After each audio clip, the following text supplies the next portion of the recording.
Cara, quando a gente pensa só em Boali, são mais de 130 operações no Brasil. A gente tem o objetivo de número de clientes atendidos, atender até o final do ano 500.000 de clientes no mês. Das 130 operações que a gente tem, se eu olhar para as operações mais rentáveis, ela é de franqueado que já fez o Ironman. Valeu a pena ter patrocinado? Porrada, hein? O que eu quero é poder olhar para 2035. Provavelmente a gente vai conseguir estar fazendo 1 milhão de clientes atendidos por dia e a gente vai estar mudando o hábito dessas pessoas por meio da alimentação.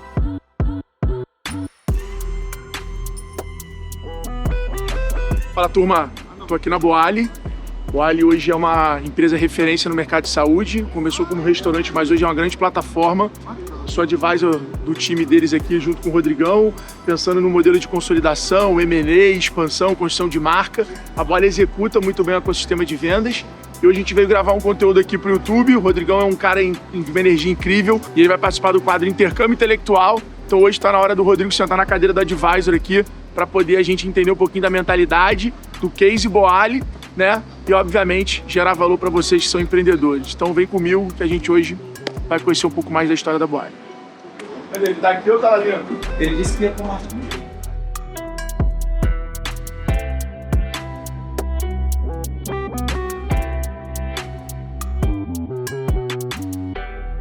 Não, vamos fazer o do ecossistema, só para a gente ver. Anota aí. Primeiro, marca. Marca. Aí bota embaixo. Segundo, criação de audiência. Que eu vou mudar, vai para canais de distribuição. Canais de distribuição.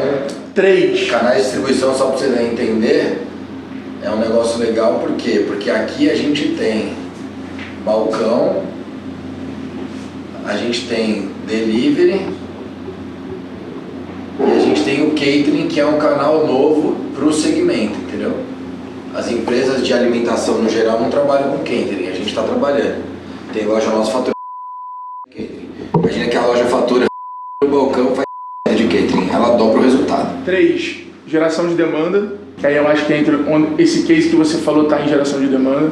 4. Máquina de construção, que aí é isso, é a cultura de venda do balcão, é o atendimento, é a velocidade, é o caralho. 6. Expansão de receita. E o 4 é o crescimento orgânico, que é onde conecta lá em cima de novo. O que eu acho que é legal talvez eu falar para vocês aqui, que pode agregar nessa construção. 2 coisas. Primeiro, hoje quando eu olho para a companhia, eu tenho cultura como principal patrimônio da empresa. Consegue um caderno, uma folha? Principal patrimônio da empresa. Marca é o que vai criar diferenciação entre vender a commodity da salada ou não vender a commodity da salada. A partir daqui eu trabalho produto como símbolo. Isso daqui que eu estou mostrando para vocês, a empresa inteira tem, tá? Aqui eu tenho qualidade. E aí quando eu falo de qualidade está em operações. E aqui eu tenho arquitetura. Eu vou contar o meu lado aqui para o Alfredo ganhar no repertório, tá? Aqui embaixo eu tenho o alicerce disso, que é uma cadeia de supply chain 100% centralizada em mim. Eu homologo 100 fornecedores e 90% dos produtos saem do nosso centro de distribuição para o Brasil inteiro. E é a mesma lógica nos Estados Unidos, que na verdade lá é 100% do operador, e em Portugal, que é 100% do operador, tá? Tecnologia. Então, dificilmente você vai ter uma empresa como a nossa, que é uma franqueadora de alimentação, que tenha um CTO. Porra, nós temos um CTO. Hoje a gente tem 10 agentes de inteligência artificial contratados, um para cada departamento. Todos os dias, de terça, quarta, quinta e sexta, das 4 às 5 da tarde, tem uma aula de inteligência artificial para o time inteiro. Acontece já, é que vai acontecer. Acontece. Tecnologia e aqui comunicação. Então acho que essa é uma agenda importante. Por trás disso daqui tem a gestão de tudo. Mas esse painel aqui de gestão acho que é legal entender. O Brasil tem 28% no food service no mercado, 72% no food retail, tá? Isso aqui é Brasil.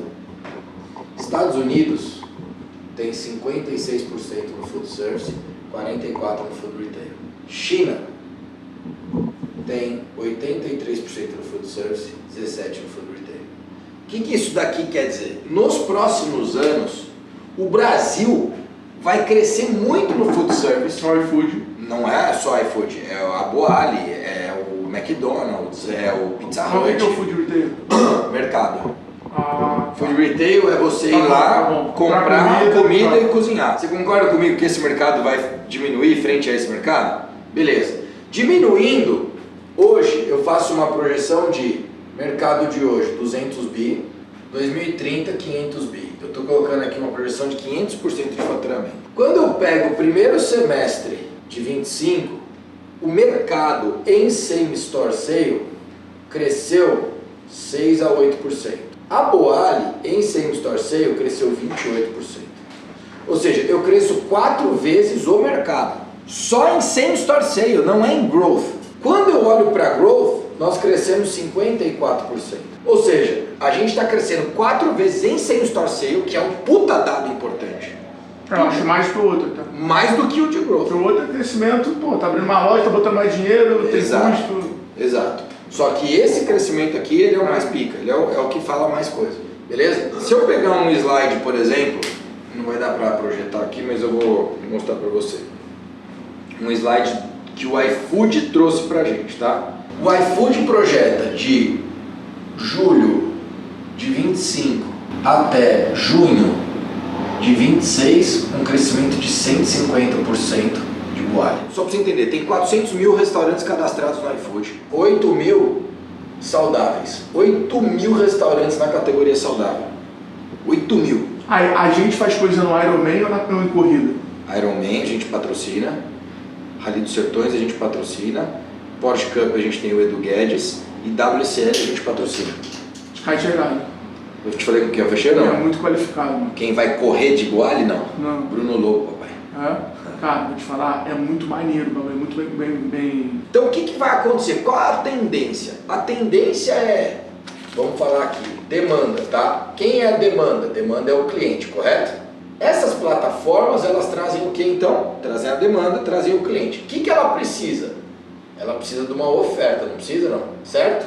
Uhum. Quem sou eu? Eu sou a oferta. Qual foi a minha estratégia lá atrás? No começo eu tinha a ideia de que era muito. Hoje eu já acordo pensando que vai faltar lugar. Valeu. Parabéns, cara. Você é fera demais. Tamo junto. É isso, Mike. Se vira jogador pra abrir essa Ele é meu funcionário, cara. Teu funcionário lá? Funcionário, mano. Sai da escola, vai trabalhar à tarde, domina toda a área de limpeza, estoque de limpeza, jornada do paciente, é ele que faz. Ele Pô, a gente pode fazer uma foto contigo. Lógico.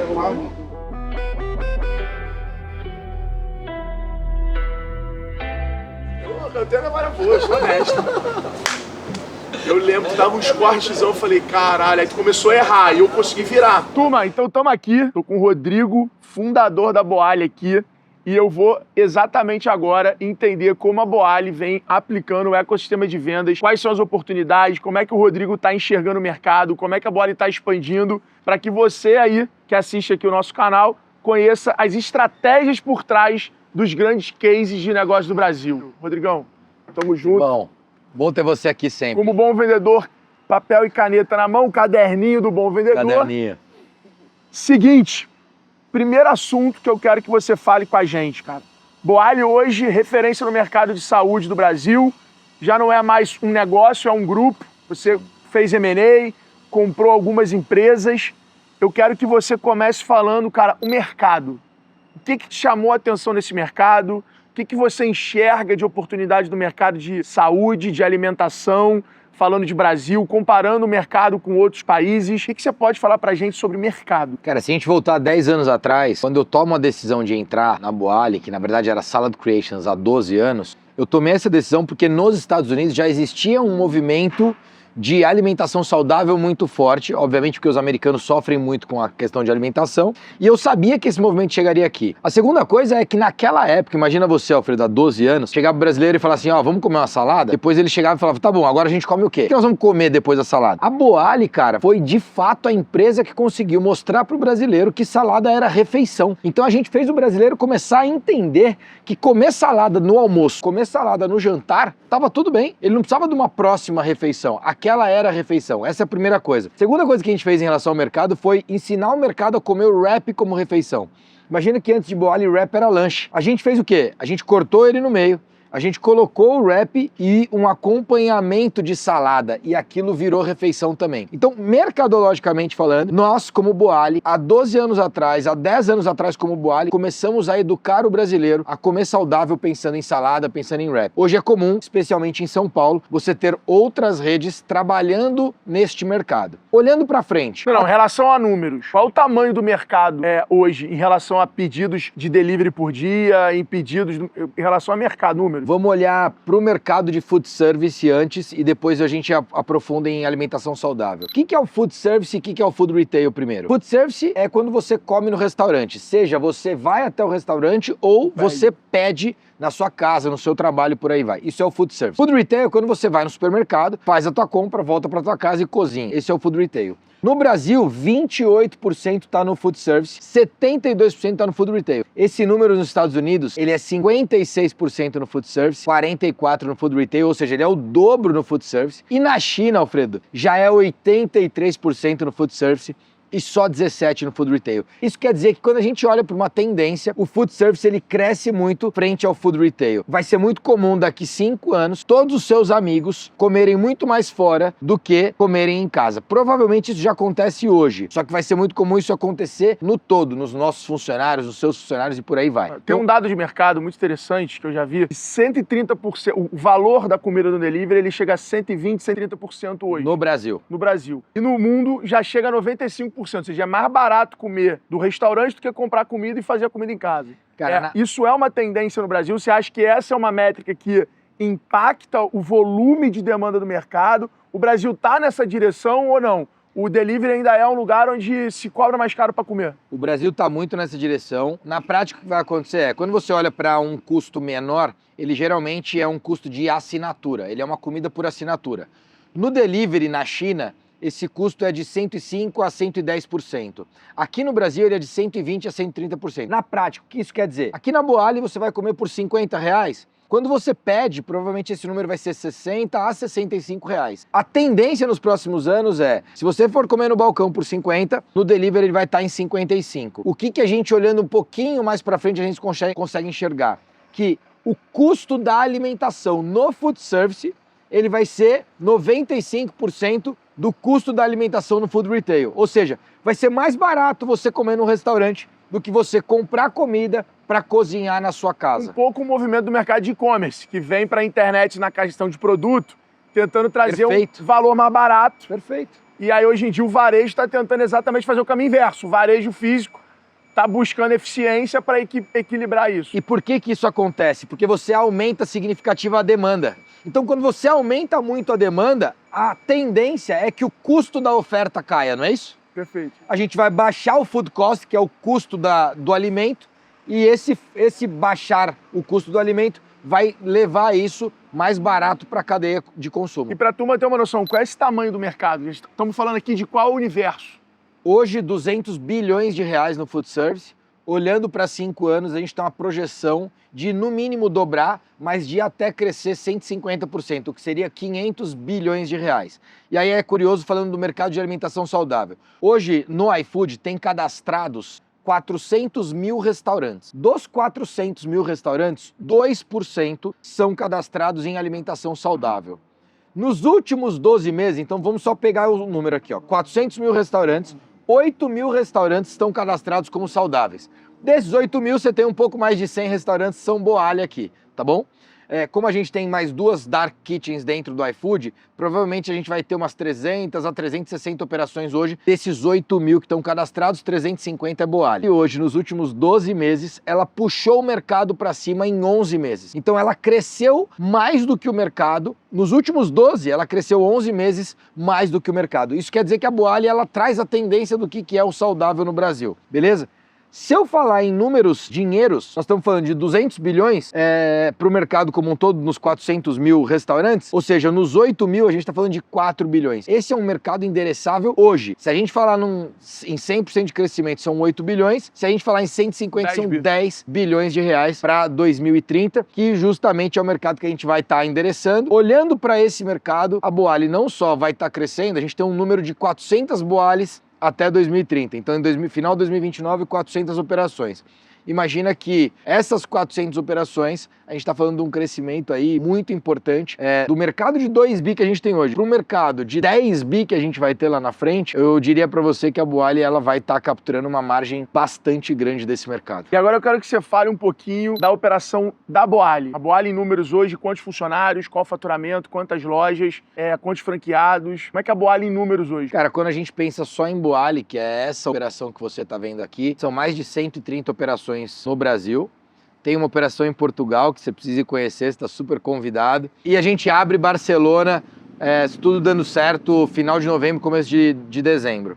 Então, esses são os números de Boali. E número de funcionários, se a gente pegar uma média de 7 a 8 funcionários por operação, a gente está batendo por volta de 1.000 a 1.200 funcionários hoje no Brasil. A gente tem um objetivo de número de clientes atendidos, atender até o final do ano 500 mil de clientes no mês, o que é um número assim absurdo, né? Quando a gente pensa só na nossa rede, a gente antecipou 1 milhão de clientes atendidos para final de julho, começo de agosto desse ano, o que no ano passado tinha sido 17 de novembro. Então a gente antecipou bem esse número, mas a gente quer chegar em dezembro como rede, porque aí nós estamos falando de Boali, estamos falando de Horta, estamos falando de Taste, estamos falando de outros M&As que a gente ainda não divulgou, mas em 500 mil de clientes atendidos comendo de forma saudável, o que, sem dúvida nenhuma, vai representar assim, um marco para a história da companhia. Uma coisa legal, turma, que ele está falando aqui que a gente pode pegar, né, é que você só consegue esse tipo de crescimento com esse incremento de lojas se você tiver muita retenção de cliente. Então, quando você pega esse 1 milhão de clientes, ele provavelmente está falando ali de 30%, 40% de pessoas que continuam comprando mais as novas. Número é 52% semanal. Então imagina que desse 1 milhão de clientes, 520 mil comem todas as semanas. Esse é o número real, que é um baita número. Né? Se você comparar isso, provavelmente, com um outro tipo de alimentação, o sujeito vai comer uma vez por semana, ele vai comer uma vez por mês naquela operação, porque ele vai comer a categoria hambúrguer uma vez por semana. Só que ele vai em uma hamburgueria hoje, ele só volta nela daqui a 1 mês, 2 meses. Quando a gente está falando do saudável, o cara vai comer 3, 4, 5 vezes saudável na semana e ele vai escolher Boali 1, 2, talvez 3 vezes por semana. Eu queria agora passar pelas fortalezas do negócio. Primeira fortaleza que eu destaquei aqui da Boali, cultura, cara. Sem dúvida. Você é um cara que, meu irmão, bota a galera, tem uma bicicleta dentro da tua sala, tem um ping-pong, bota a galera pra malhar, fez um evento de corrida, foi lá correr com a turma, tá se preparando pro Ironman publicamente. Cara, eu queria que você falasse um pouco da cultura como uma das fortalezas da Boali. O que é inegociável para você? Qual é o DNA da cultura Boali? Acho que primeiro é entender que cultura é o maior patrimônio da companhia. E aí eu tenho esse entendimento. Dentro de cultura eu olho para 3 grandes pilares. O primeiro pilar é visão e propósito, porque visão e propósito direcionam decisão. Visão, ser a maior do mundo no segmento. Propósito, universalizar o acesso à alimentação saudável, transformar hábitos e fazer o bem por meio da comida. Só uma curiosidade, o nome da empresa é Transformando Hábitos. Esse é o nome da razão social. A gente nasceu para isso. Hoje, isso traz a Sandra, que eliminou mais de 46 quilos, traz o Adriano, que é o nosso franqueado, que eliminou mais de 55 quilos, vai fazer o primeiro Ironman 70.3 agora em São Paulo, que inclusive eu me inscrevi na prova para fazer com ele franqueado. A esposa dele, a Pri, eliminou mais de 15 quilos, a irmã dele, a Patrícia, mais de 25 quilos. Eu sou um case real de perda de peso dentro da própria companhia. Então, a cultura, ela é isso. Mas como é feito? Então, tá aqui visão e propósito. Depois, valores e crenças. Cara, valores e crenças é algo muito importante. A gente tem crenças que a gente não negocia, né? Então, a gente tem histórias que ficaram, quase que viraram mitos dentro da companhia, que é, por exemplo, a história de você ter prazo, você ter horário. O sujeito que chegou atrasado numa reunião em 3 minutos, eu falei, pode sair da reunião. Ele saiu, naquela reunião, que é uma reunião semanal que eu faço com o time todo, nunca mais ninguém atrasou. E o terceiro é o movimento. E aí o movimento é aquilo que a gente faz todos os dias. Você sabe que dentro da Boali, quando tá muito calmo, eu jogo alguma coisa para explodir e virar um caos. Por quê? Porque nós não podemos ficar ali na calmaria. A gente tem os momentos onde a gente vai ter um platô de reflexão e de momentos, mas, cara, isso não pode durar mais do que 2 semanas, cara. Você precisa ter um outro momento de desconforto, porque esse momento de desconforto é o que faz a galera evoluir. Então a gente tá o tempo todo criando esse movimento. Turma, o insight é a cultura, ela é a essência do teu brand. Cara, quando o teu brand é a tua própria cultura, é imbatível. É muito do G4 isso. A nossa cultura, ela acaba sendo o nosso posicionamento de marca. Uma empresa que trabalha duro, que, porra, cresce, que é ousada, que é agressiva. Então, cara, às vezes você quer criar uma história para se apropriar dela e transformar aquilo ali no brand da tua marca. Dificilmente vai pegar e, se pegar, não vai perpetuar. Agora, quando você transborda a tua cultura para aquilo virar uma identidade da tua marca, aí você tem um brand que impregna o cliente, que, porra, vira uma verdade e aquilo ali vai criando negócio. E eu acho que o Rodrigo falou um negócio também que eu trago muito na minha aula de gestão de estratégia, que é, cara, administrar versus gerir. Gestão é diferente de administração. Então, às vezes, tem que olhar para o teu negócio, para as tuas decisões. Você está tomando decisão administrando o que funciona, o que está dando certo, ou você está querendo fazer gestão. Você está mudando, está melhorando, está mexendo. Então, é isso que o Rodrigo falou, cara. Ele está o tempo todo tentando ser o gestor da companhia. Às vezes, ele senta na cadeira de administrador e fica só cuidando. Mas o papel dele é levar a companhia para mais longe, mais rápido, com saúde. Então ele tá o tempo todo tentando ser mais gestor do que administrador. Cara, tem uma parada em gestão quando você fala que eu acho que tem um tema que é a gestão ambidestra, né? A gestão ambidestra é você, como líder da companhia, poder estar olhando mais pra frente do que pro presente. E você sabe disso. Eu sou um cara que 2027 pra mim é depois de amanhã, pô. Eu tô sempre pensando em 2030, 2035, 2040, em toda a revolução que a gente vai transformar. Eu não tenho dúvida que tem gente que vai vir aqui visitar a gente, Alfredo, que vai olhar e falar, cara, esse cara é completamente maluco, pô, esse cara tá maluco. Ele tá fora da realidade. E eu tô mesmo, porque a minha realidade é muito diferente da realidade das pessoas do dia a dia. Mas isso é uma característica do fundador, né? O fundador, ele tem essa parada. Ele tem que ter essa parada, ele tem que conseguir enxergar algo lá na frente. Ele tem que ser teimoso, ele tem que ver o que as pessoas não estão vendo, ele tem que acreditar no escuro, ele tem que ir na neblina. Até porque ele, na neblina, ele vai limpando o caminho para quem tá vindo com ele, pô. E que eu vou te falar, essa é uma parada do fundador, do cara que sabe tomar o risco de fundar o negócio. É diferente do empreendedor. O empreendedor, às vezes, é diferente. Isso é uma característica de fundador. Tem fundador que é empreendedor. Tem fundador que, porra, é o cara de, tirar o negócio do 0 pro 1 e foi. Sim. Mas não é o cara que vai empreender o próprio negócio que ele fundou. Faz sentido. Agora, quando tu junta o fundador e empreendedor, mano, é uma mistura ali de ideia, visão e de levar a coisa que é muito impressionante. E que, inclusive, assim, fundador, empreendedor e gestor, né? Porque hoje, com 44 anos, eu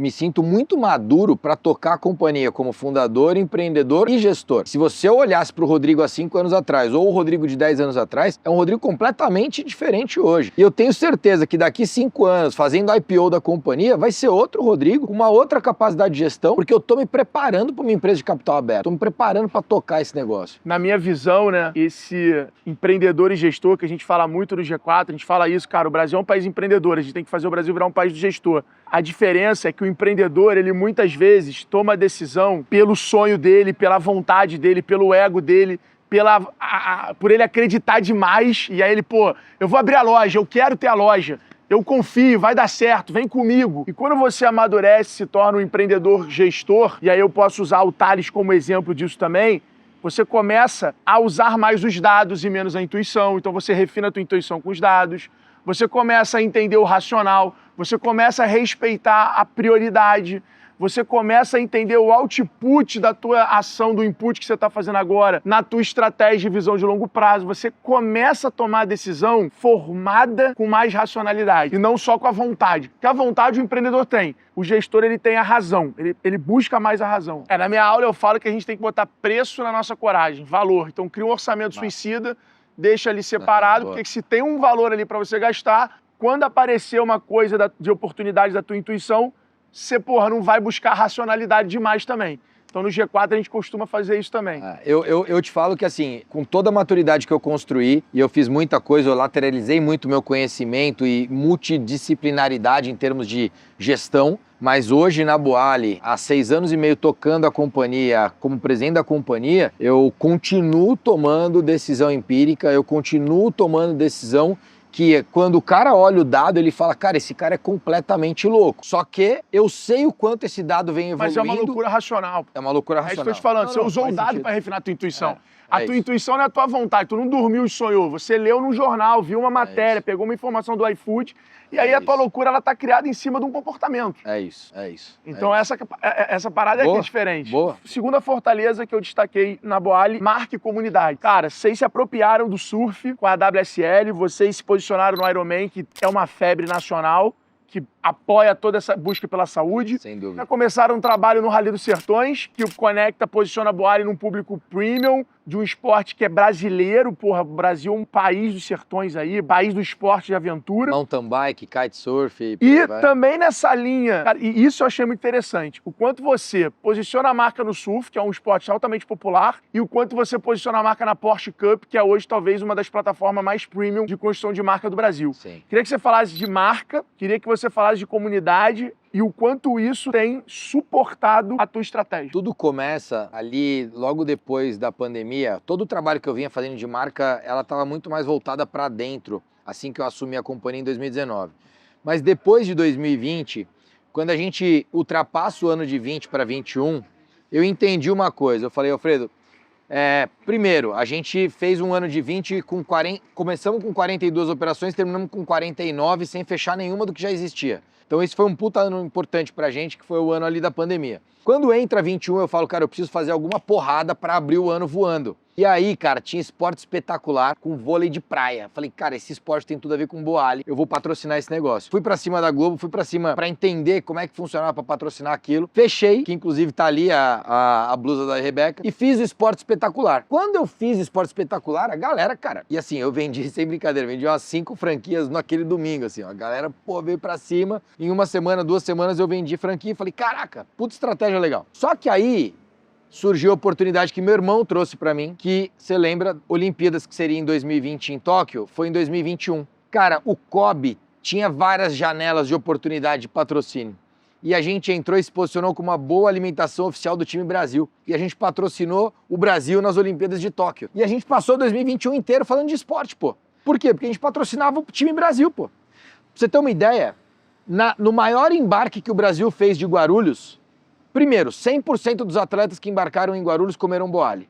Segundo, no maior embarque que embarcou 160 atletas, a Boali colocou 80 entregadores do iFood indo na loja, captando todos esses pedidos, carregando nas motos, e a gente fechou a Presidente Dutra 2 faixas, a gente fechou a Hélio Smith 2 faixas, e a gente foi de Boali e iFood da loja de Guarulhos até o aeroporto, meu irmão. Chegamos lá no aeroporto, derrubamos 160 pedidos. Todos os atletas comeram Boali antes de embarcar. Aquilo foi uma ação porrada. Aí você fala, caraca, ação milionária. Que milionária, meu irmão. A gente fez ali um negócio que dava pra fazer naquele momento, mas foi uma porrada. E a gente fez um barulho do caramba. Depois que a gente fez isso em 2021, a gente fechou. A gente já tava com a Porsche Cup, e aí o Denner, pra mim, é um dos caras que tem a plataforma de patrocínio mais incrível no Brasil. O Denner e o Galvão do Ironman, cara, são os dois caras que têm duas coisas muito foda na mão ali. E a gente fez desde 21 Porsche Cup com o Edu Guedes, que é meu sócio, você sabe. E a gente, em 22, fechou o Ironman. Aí a gente fez Ironman 22, 23, 24, 25. E a gente vai continuar no Ironman. Por quê, cara? Porque ali a estratégia foi, eu não tenho grana pra sair patrocinando não sei quantos atletas pelo Brasil. Se eu diluir todo o meu dinheiro por todos os lugares que eu tenho presença, cara, não vai valer nada esse dinheiro. É mais fácil se apropriar de uma plataforma completa. Se eu vou numa plataforma como Ironman, se eu vou numa plataforma como o Rally dos Sertões, como o Porsche Cup, cara, essa plataforma, eu me associar com ela me coloca num lugar que eu não tô ainda. Então, desde então, a Boali vem navegando como marca maior do que ela realmente era. Então, essa foi uma estratégia. Eu vivi isso em X-Tech, patrocinar eventos e tal, eu vivia isso. Porra, você aparecia... Que é brand, né, mano? Brand é você botar a tua marca onde ela vai chegar, é você estar onde teu cliente deseja. É o futuro dela, aspiracional, é isso. É isso. Agora, a galera discute isso pra caramba, né? Não é mensurável, né? É difícil você atribuir brand à venda. Ou seja, pô, você patrocinar Ironman, você não consegue saber o quanto você vendeu mais por conta do Ironman. Você consegue fazer um corte, falar, pô, depois que a gente patrocinou o Ironman, a gente cresceu tanto, mas não é atribuição direta, é atribuição secundária. É isso. E óbvio, você consegue criar indicadores. Então, pô, a quantidade de conteúdo que você conseguiu produzir, a quantidade de pessoas que passou ali, a quantidade de directs que você recebeu, pô, vi a Boali na prova do Rio de Janeiro aqui na... Então você vai criando formas de mensurar, mas é difícil atribuir direto para venda. Vou te dar, então, 2 indicadores, você me fala se valeu ou não. eu comecei a patrocinar o Ironman e de lá pra cá hoje a gente tem 13 franqueados que já fizeram a prova. Das 130 operações que a gente tem, se eu olhar para as operações mais rentáveis, ela é de franqueado que já fez o Ironman. Valeu a pena ter patrocinado? Porrada, hein? Meu irmão, acabou. E outra, eu trouxe pro franqueado mais importante da rede com o maior número de operações o tesão de fazer um Ironman, que é o Adriano. Ele tem 11 operações. Ele nunca fez, mas ele vai fazer. Ele virou triatleta 1 ano atrás e vai fazer o primeiro agora. Ou seja, virou o DNA da marca. Virou o DNA da marca, porra. Brand, pra mim, é muito mais você ter habilidade e disciplina de extrair valor do que você tá fazendo do que só criar o indicador ou mensurar. Ou só esperar que aquela propriedade vai te dar aquele retorno. É isso. É saber extrair. É saber extrair, pô. Saber extrair. E a gente faz isso até com você, pô, como advisor. Cara, eu queria agora falar sobre o Rodrigo. Assim, quem é o Rodrigo, fundador da Boali? Primeiro, marido da Mari. Segundo, pai do Rodriguinho. A Mari, sem dúvida nenhuma, é a pessoa mais importante da minha vida. Óbvio que meus pais foram responsáveis pela minha criação, mas eu conheci a Mari com 15 anos, Alfredo. E eu comecei a namorar com ela, comecei a ficar com ela com 17, namorar com 18.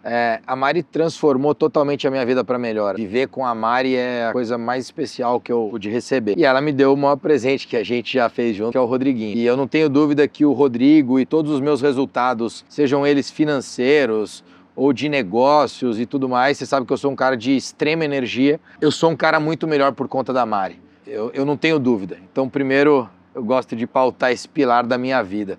Segundo, cara, eu sou um cara que você sempre vai ver com energia alta, né? Eu descobri recentemente que eu tenho uma explicação fisiológica, que eu tenho uma B12 muito alta. E essa B12 me dá essa energia que eu tenho. Então isso não é nem só uma energia, pô, isso foi um presente de Deus mesmo, de ter essa energia que eu tenho, porque eu tenho uma B12 lá em cima, e essa B12 me faz ter essa energia. Você não vai me ver com energia baixa, independente da circunstância, porque eu não vivo por circunstância. Então você não está aqui frente a um cara que vive por circunstância. Você está frente a um cara que vive por uma vida incrível, por um cara que é grato todos os dias pelo que vive, e por um cara que todos os dias, quando eu acordo, além de agradecer, eu sei que aquele dia vai ser especial. Hoje é um dia especial. Eu tô te recebendo, eu vou receber mais gente legal e tudo mais. Só que ontem também foi especial e amanhã vai ser especial. Eu vivo a minha vida desse jeito, cara. Eu sou um cara que vive todos os dias especial.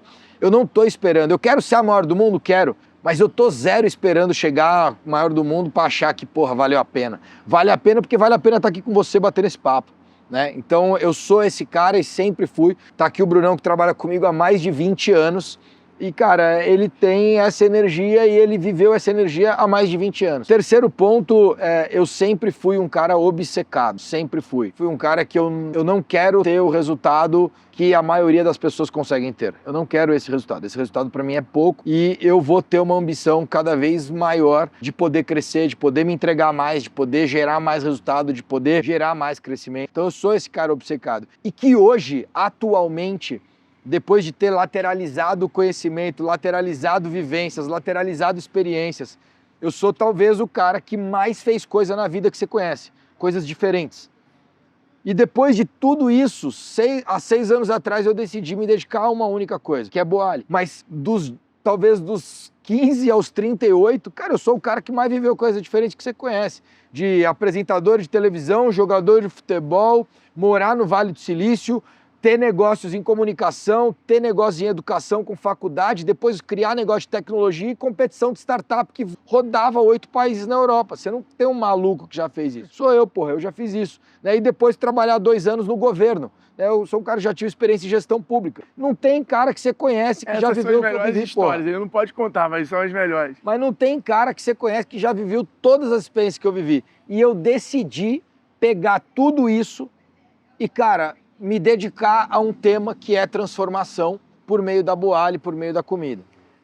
Então hoje é um cara que está extremamente focado em construir o maior negócio de alimentação saudável do mundo. E qual a visão, qual é a próxima experiência, qual é a visão do Rodrigo daqui a 10 anos? Aonde o Rodrigo quer chegar, quais são as condições satisfatórias do Rodrigo ter chegado lá e falar, porra, é isso. Porque isso é uma coisa que eu aprendi na Vetex, não é só sobre aonde a gente quer chegar, é quais as condições satisfatórias de quando a gente quiser chegar lá. É esse como qualitativo que vai fazer a gente manter um padrão e focar numa qualidade, né? Então, pô, o Mariano falava, cara, a gente quer chegar a 1 bilhão de faturamento, mas eu quero que o meu cliente venda 25% ao ano, eu quero que, pô, a Vetex tenha como sócio os maiores especialistas do mercado de varejo. Então, essas garantias que ele colocava fez a Vetex ter um norte e não ficar refém só ao faturamento, só o dinheiro, só o crescimento, mas as condições de crescimento. Então, qual é a tua visão e quais as suas condições satisfatórias para chegar nessa visão que você quer construir? Primeiro é não abrir mão de viver conforme as minhas crenças. Acho que, sem dúvida nenhuma, independente do que vai acontecer daqui pra frente, cara, eu quero que isso esteja acontecendo junto com a Mari, junto com o Rodriguinho e que as minhas crenças estejam sendo implantadas. Mas eu acho que tem reflexões importantes. Quando a gente olha para 2025 a 2035, Alfredo, a gente vai viver uma aceleração de evolução referente aos últimos 100 anos. Então, tudo que a gente viveu de 1925 a 2025, a gente vai viver até 2035, irmão. Isso é muito forte. Existem algumas perspectivas de quantos robôs vão estar vivendo com a gente. O próprio Elon Musk já colocou que ele acredita que em 2035 a gente vai ter 10 bilhões de robôs vivendo. Isso vai dar quase que 1 para 1, uma pessoa para um robô. Imagina que dessas 10 bilhões de pessoas vai sobrar tempo, irmão. Então, assim, não adianta a gente achar que a gente vai continuar um modus operandi que meu avô viveu, que meu pai viveu e que a gente já chegou a viver também, que vai continuar daqui a 5, 10 anos. Não vai, porra, vai sobrar tempo. Você vai brincar muito mais com a Antônia, eu vou brincar muito mais com o Rodriguinho, a vida vai ser muito mais divertida, vai sobrar mais tempo. A gente vai ter mais tempo. O que nós vamos fazer com esse tempo? E aí nós vamos ter que cuidar da saúde. Então, na prática, o que eu quero é poder olhar para 2035 e se hoje eu estou olhando para 1 milhão de clientes atendidos por mês, provavelmente a gente vai conseguir estar fazendo 1 milhão de clientes atendidos por dia e a gente vai estar mudando o hábito dessas pessoas por meio da alimentação. E que essa mudança de hábito, ela é uma mudança ela é quase que uma mudança de status quo de vida, brother. Então imagina que você vai viver muito melhor, porque a hora que você chegar em 2030 e você começar a entender que a cada ano vivido você ganha um ano de vida, quando você chegar em 2035 e a ciência dizer para você, Alfredo, a partir de agora você não morre mais de doença, você não morre mais de câncer, você não morre mais do coração, você não vai ter essas paradas, não vai mais precisar ter Alzheimer, nem Parkinson, nem porra nenhuma. Você vai ter saúde para viver. Você vai querer viver como? Você não vai querer viver mais? Você vai viver mais, eu vou viver mais e quem está assistindo vai viver mais. E isso talvez é a maior mudança que vai acontecer. Nós não estamos prontos para viver 150 anos, mas nós vamos viver 150 anos. A gente vai, de 2035 para frente, a morte vai ser por acidente. Vai morrer em acidente, mas não vai morrer de morte doente. Cara, isso muda tudo. Eu quero estar daqui a 10 anos nesse lugar. Eu quero estar daqui a 10 anos participando de uma vida com mais qualidade. Eu quero ter uma empresa que daqui a 10 anos a gente possa olhar e falar, cara, por causa dessa empresa, tem 1 milhão de pessoas vivendo melhor todos os dias. Eu quero ser essa empresa, eu quero ser esse cara e eu quero me preparar para viver 150 anos, porque eu já fiz essa conta, né, papai? Eu tenho 44, vou chegar em 2030 com 49.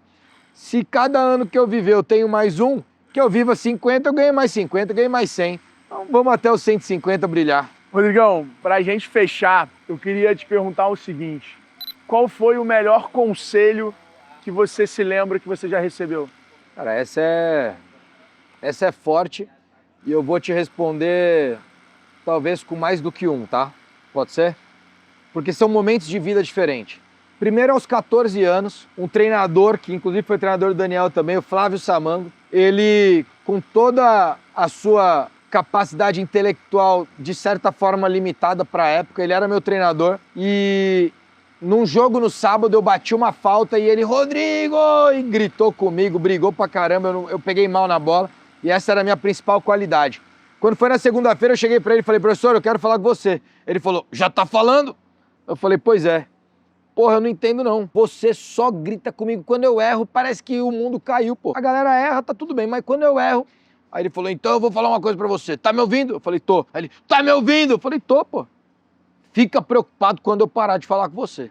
Aquela frase mudou minha vida completamente, porque eu entendi que quando tem uma pessoa que tá falando comigo, que tá me cobrando, que quer alguma coisa a mais de mim, é porque ela enxerga mais em mim. E às vezes ela enxerga mais do que eu mesmo enxergo.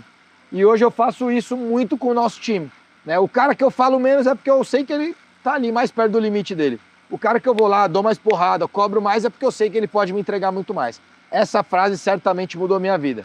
A segunda coisa que mudou, tinha um cara que ele tinha sido dono do Galaxy, um time em Los Angeles.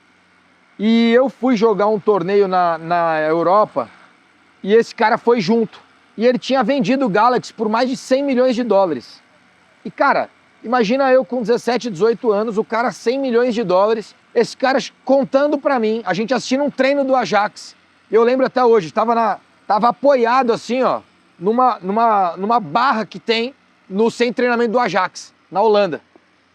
E eu tô lá apoiado e trocando ideia com ele, e ele gostava muito de mim, porque eu era um moleque desbravador, né, 17 anos, morando nos Estados Unidos, jogando nos Estados Unidos, pô.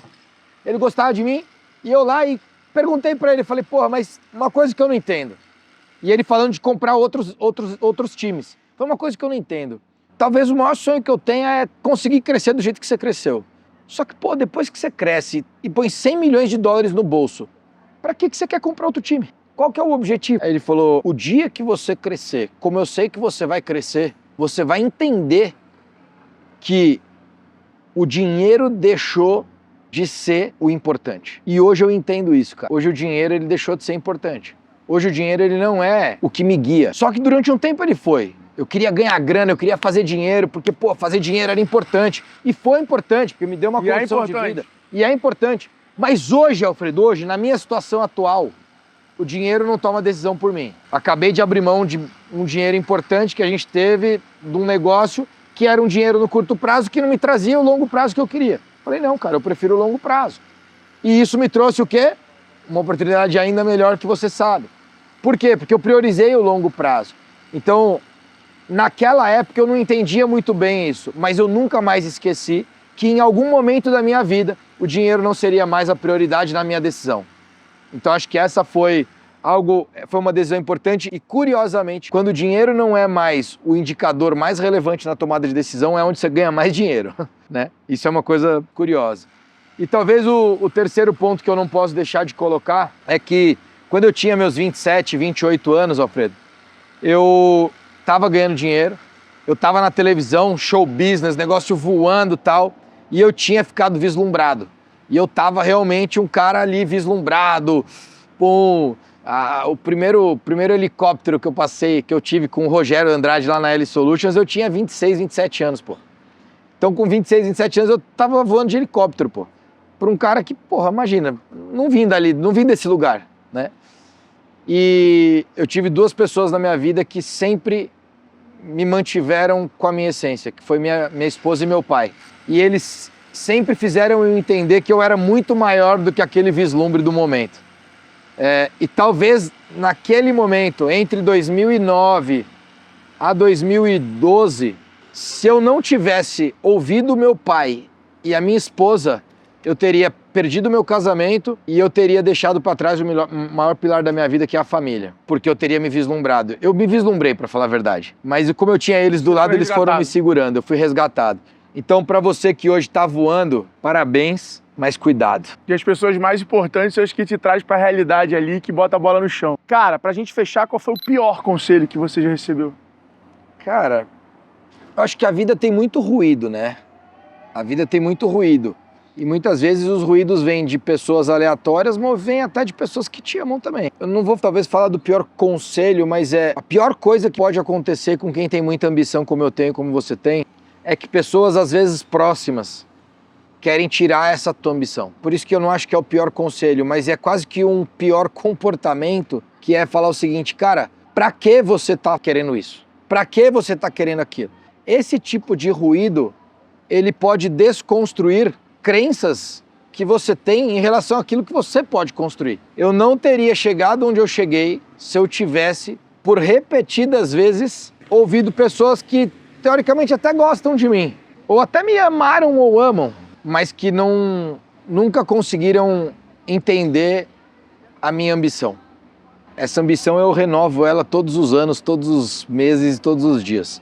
E tem gente que próxima de mim teria derrubado essa ambição se eu tivesse deixado. E aí tem um outro cuidado que você precisa tomar, que é a sua ambição talvez vai assustar muita gente. E se você não tomar cuidado, isso vira ruído e tira a tua vontade, mas especialmente a tua oportunidade de fazer muito mais.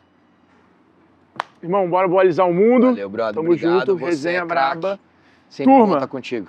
Pô, intercâmbio intelectual aqui, bizarro, sinistro. Rodrigão é um cara com essa energia e ele consegue passar essa energia pro papel, para as decisões, para as direções que ele tá levando a Boali. Espero que vocês tenham pegado vários insights. Não esquece de comentar aqui no canal, não esquece de dar o like, de mandar pro teu amigo empreendedor pra gente fazer esse vídeo do Rodrigo chegar a mais pessoas aí. Então é isso aí. É isso que a gente vai fazer aqui no canal. A gente vai botar os empreendedores que estão construindo as histórias mais fodas do Brasil sentado na cadeira de advisor do seu negócio para te ajudar com mentalidade, ferramenta, técnica, estratégia e fazer com que essas histórias também te inspirem a construir, tomar decisões grandiosas no teu negócio. Tamo junto e bora vender.